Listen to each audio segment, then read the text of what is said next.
Hi everybody, school academy में आपका स्वागत है। मैं हूं धीरज सर। आज हम डिस्कस करेंगे 12th स्टैंडर्ड के इंग्लिश इस सब्जेक्ट के पेपर पैटर्न पर। दोस्तों, आज महाराष्ट्र स्टेट बोर्ड ने पेपर पैटर्न जारी किया है। पेपर पैटर्न काफ़ी क्रिएटिव। यहाँ 4 सेक्शन दिए गए हैं आपके सिलेबस में। मैंने अपने एन एस्ट्रोलॉजर डे पार्ट 1 इस वीडियो में सिलेबस पर डिस्कस किया था। आपके इंग्लिश के सिलेबस में 4 सेक्शन हैं।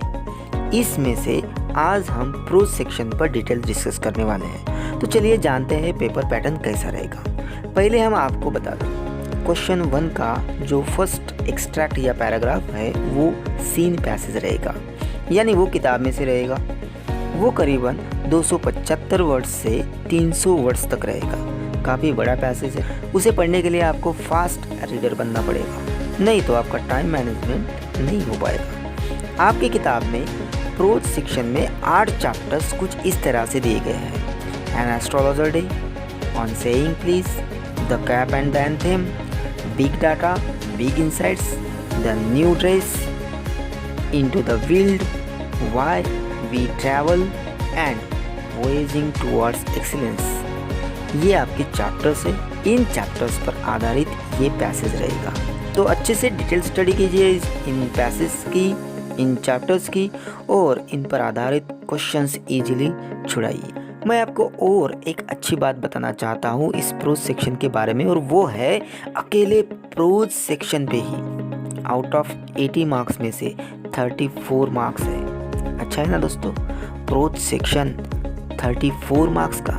आइए जानते हैं ये 34 मार्क्स कैसे डिवाइड होते हैं। तो क्वेश्चन 1 में ए और बी ऐसे 2 पार्ट हैं।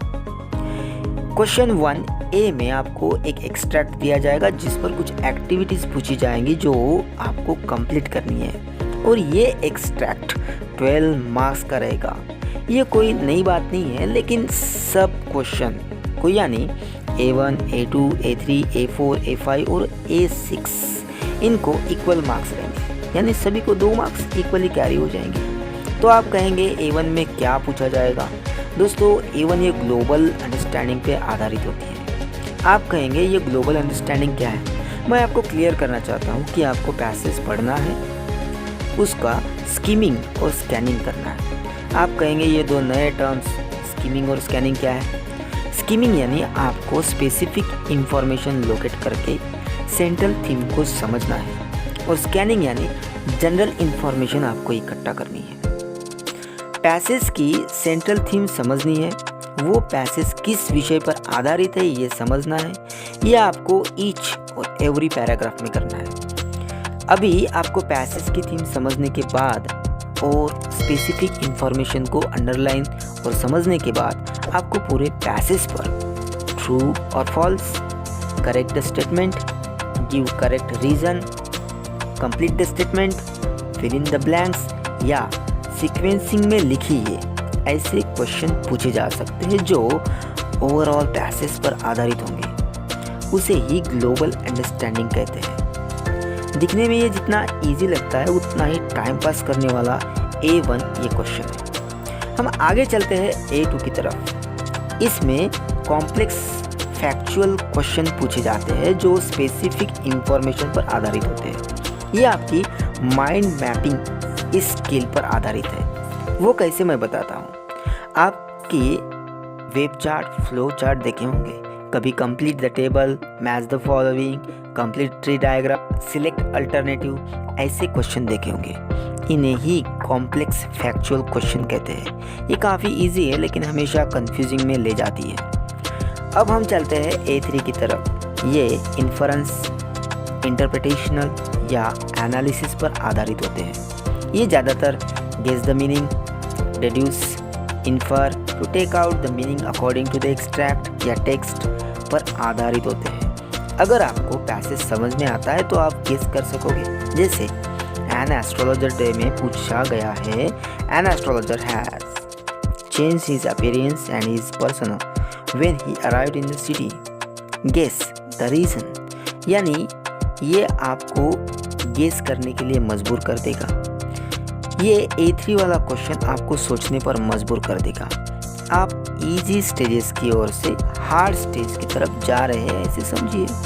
हम आगे बढ़ते हैं A4 की तरफ। ये क्वेश्चन तो पर्सनल रिस्पॉन्स पर आधारित है। आपको आपके views, opinions, ideas, similar situations और इमेजिनिंग एक्सेट्रा को एक्सप्रेस करना है, लिखना है। इसमें आपको सेल्फ एक्सपीरियंस, पैरेलल एक्सपीरियंस को बताना है, आपके views, opinions, ideas, reaction, response, agree, disagree, suggestions, solutions, remedies, measures, steps, draw conclusion, give reason, impact, influence, effect, comment या आपको क्रिटिसाइज, इन सारी बातों को ध्यान में रखकर सवाल पूछे जाते हैं। जैसे एन एस्ट्रोलॉजर डे पर पूछा जाता है, in the story astrologer has a great listening power. Listening helps in developing good relations with people. Express your opinion. इसमें आपको ओपिनियन पूछा गया है। A4 का सवाल आपको और क्रिएटिव बना देगा। हमारा अगला A5 सवाल लैंग्वेज स्टडी पर आधारित है। आप पैसेज पढ़ते हैं तब आपका ग्रामर के साथ भी रिलेशन आ जाता है, जिसे हम लैंग्वेज स्टडी कहते हैं। इसमें डू एज डायरेक्टेड यानी जैसे कहा गया है वैसे करो। Pick out the correct alternatives यानी सही ऑप्शन चुनिए। ट्रांसफॉर्मेशन यानी कन्वर्ट कीजिए। जैसे एक्टिव वॉइस होगा तो आपको पैसिव वॉइस में कन्वर्ट करना होगा, डायरेक्ट होगा तो इनडायरेक्ट में ट्रांसफ़र करना होगा। इसमें कुछ एडिटिंग भी करना होगा। ईच क्रिएटिविटी 1 मार्क्स की है तो 2 क्रिएटिविटी पूछी जाएगी। ये सवाल ग्रामर पर आधारित है। वैसे ही अगला A6 सवाल ये वोकैबुलरी पर आधारित है। अच्छी कम्युनिकेशन स्किल के लिए आपके पास ज़्यादा से ज़्यादा वोकैबुलरी होना जरूरी है। उसकी डेवलपमेंट के लिए वोकैबुलरी पर क्वेश्चन पूछा गया है। इसमें 2 एक्टिविटीज़ दी जाएगी और वो ईच 1 and 1 मार्क्स की रहेगी यानी 2 मार्क्स की। इसमें word register, crossword puzzle या riddle, fill in the blanks, find a word, match the pair, word type और फॉर्म, 1 वर्ड एक्सेट्रा ये पूछे जाते हैं, जो आपके दिमाग को टफेस्ट काम देता है। ये तो हो गया कंप्लीट पैराग्राफ पर पूछे जाने वाले सवाल, जिसमें A1 ग्लोबल अंडरस्टैंडिंग 2 मार्क्स के लिए पूछा जाएगा। A2 complex factual question 2 marks के लिए है। A3 इन्फरेंस, इंटरप्रिटेशन, एनालिसिस के लिए 2 मार्क्स के लिए पूछा जाएगा। A4 पर्सनल रिस्पॉन्स के लिए 2 मार्क्स के लिए रहेगा। A5 लैंग्वेज स्टडी पर आधारित है, ये भी 2 मार्क्स के लिए रहेगा।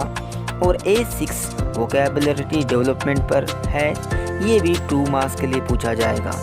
अभी क्वेश्चन 1 के B पार्ट की तरफ चलते हैं। ये नॉन टेक्सचुअल ग्रामर पर आधारित है, यानी बाहर से ग्रामर पूछा जाएगा, जिसमें B1 डू एज डायरेक्टेड पर आधारित होता है, जो 3 मार्क्स के लिए है। Generally preposition, article, narration etcetera इस ग्रामर का ज़्यादा यूज़ होता है। B2 ये स्पॉट द एरर के लिए पूछा जाएगा।